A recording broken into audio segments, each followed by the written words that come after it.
Hey everybody, this is your Digital Super Saiyan 3 back here with another video. And, well, I'm wearing my new Sonic and Knuckles shirt. Check this out. I got this at Countryside Mall at Hot Topic. But, no, today's video is rather different instead. Today's video is going to be a review. And not just any review, I'm going to be reviewing the 1996 Disney movie, The Hunchback of Notre Dame, based off of the story of the same name by Victor Hugo. Hold on a sec.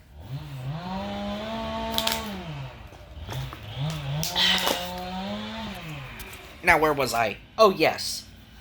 So, this story follows a hunchback by the name of Quasimodo, who is the mysterious bell ringer of the cathedral in Notre Dame.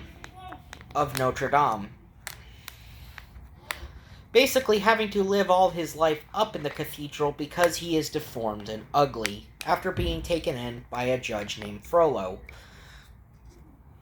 who was forced to take him in.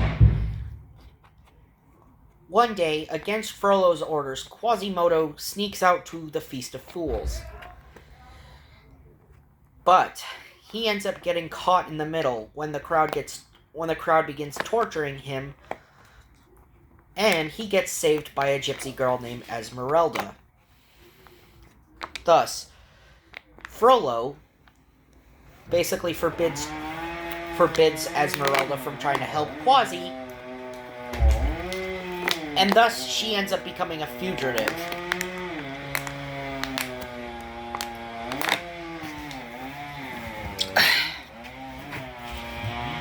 So now,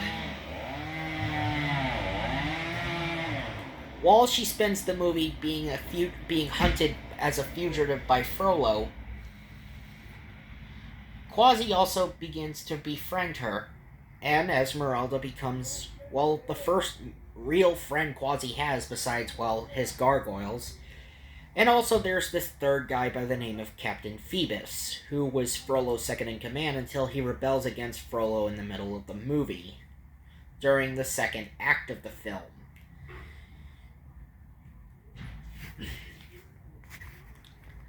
And thus, Quasi has to prove himself to become a hero, not only to rescue Esmeralda, as well as all of Paris from Frollo's tyranny. So, yeah, that's about the gist of the movie. So, let's talk about the first few things I did love about the movie. First of all, well, there's a lot I liked about the movie, to be honest. This is a movie I actually started liking when I became an adult. Yeah, I didn't really like this movie at first when I was a kid, but as an adult, I've come to make it one of my top 5 favorite Disney movies for sure, alongside Lion King and Hercules. I often or not watched Hercules and Lion King a lot more than Hunchback, but Hunchback is one that I've come to appreciate as an adult. So, let's talk about the first thing I love. Where was I gonna get to this? The cast. Well, first of all, you got Tom Hulce, who voices Quasimodo. And I gotta say, he definitely brings out the best of Quasimodo's abilities, giving Quasimodo a certain level of being sure of himself and unsure of himself to overcome his doubts. Then, you got Demi Moore. Yes, that Demi Moore, voicing Esmeralda. Demi Moore exerts a certain amount of confidence as Esmeralda, as she is there to give Quasi, not only give Quasi that support, but also be an inspiration to Quasi. Then you got Kevin Kline voicing the confident and powerful Captain Phoebus. Now, Kevin Kline actually did his job well, and his chemistry with Demi Moore whenever Phoebus and Esmeralda are on screen together is definitely a really unique one, in my point of view. They definitely hit off being a couple well throughout the movie, whenever Phoebus and Esmeralda are on screen together. And now we're going to talk about 3 characters that were introduced into the film as Quasimodo's first friends. And that is the gargoyles. Now, the gargoyles are mostly exclusive to this version of the story. Yes, they never appeared in the original book. So yes, the gargoyles were mainly exclusive to the Disney version. Yes, their names are Hugo, Victor, and Laverne. They too have to be a sort of shoulder for Quasimodo to cry on, or a shoulder to lean on. They basically are there to help Quasi, as well as being a big contribution to the final battle with Frollo and his men. And then we got the most talked about character in the entire movie, the main villain himself, Judge Claude Frollo, who is lusting after Esmeralda. And, of course, he sings an entire song about it. Judge Claude Frollo is voiced by the late, great Tony Jay. Now, Tony Jay, if you haven't seen many shows or movies or many cartoons throughout the 90s, the 2000s, or the 80s, then you probably have heard Tony Jay's voice. And yes, Tony Jay is no longer with us as he passed away in 2006. And of course, there's David Ogden Stiers, who voices the Archdeacon of Notre Dame. Yes, David Ogden Stiers is also the voice of Cogsworth from Beauty and the Beast, as well as a few other Disney movies. And yes, David Ogden Stiers also tragically passed away, but in 2018. So yes, we lost Tony Jay and David Ogden Stiers. Now, of course,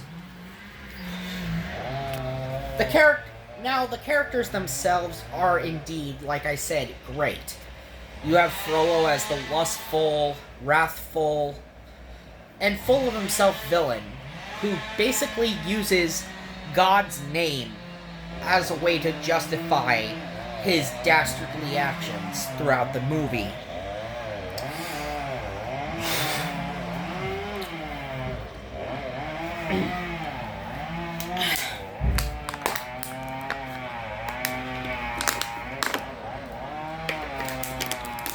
Oh wait, I forgot to mention Klumpen, who also serves as sort of the narrator for the story, as he too is a gypsy just like Esmeralda, and the rest of the gypsies that make up the Court of Miracles.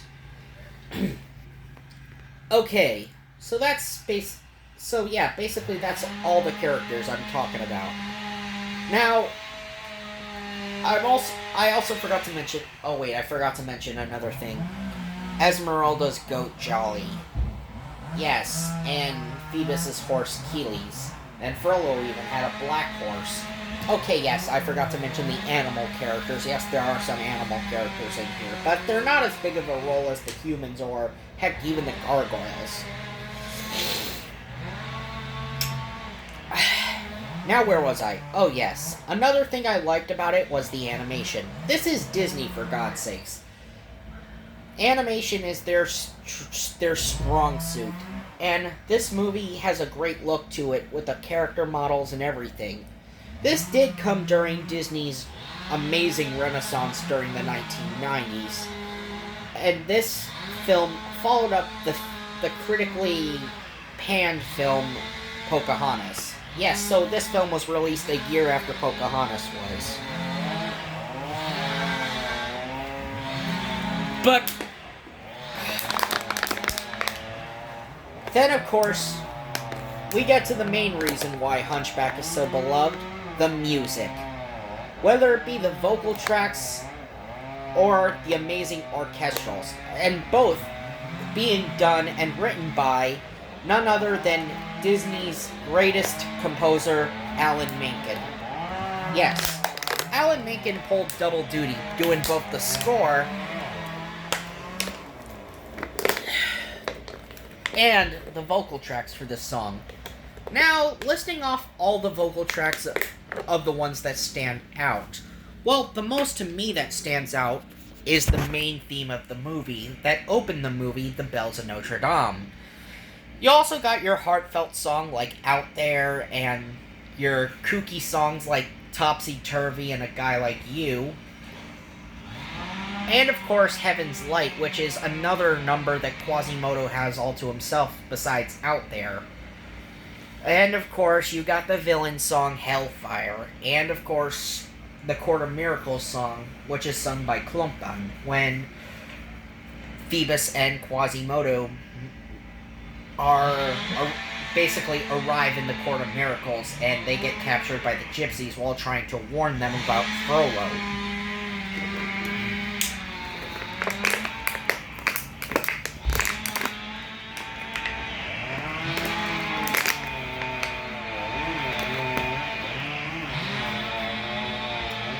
So, Disney really brought their A game when they made The Hunchback of Notre Dame. Although The Hunchback of Notre Dame may not have been as big as films like Beauty and the Beast, The Lion King, or Aladdin, I still enjoy The Hunchback of Notre Dame regardless. I would say I probably put Hunchback way above Beauty and the Beast and Aladdin in terms of favorites. I mean, those movies are alright, but Hunchback, when I think about it, I actually like this movie. And the more and more I think about it, the more and more I realize that Hunchback really was a well-written and well-put-together film. I mean, heck, the late great Siskel and Ebert even gave it 2 thumbs up. Especially when I learned that while watching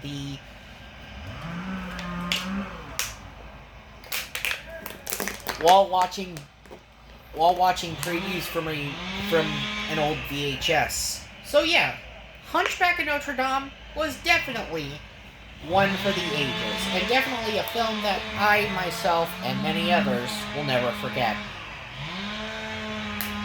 And yeah, I forgot to mention another thing that I liked about this movie, the climactic final battle with Frollo. I mean, I loved how well put together this final battle was. Anyway, this has been your Digital Super Saiyan 3, and I will see you guys next time. See ya!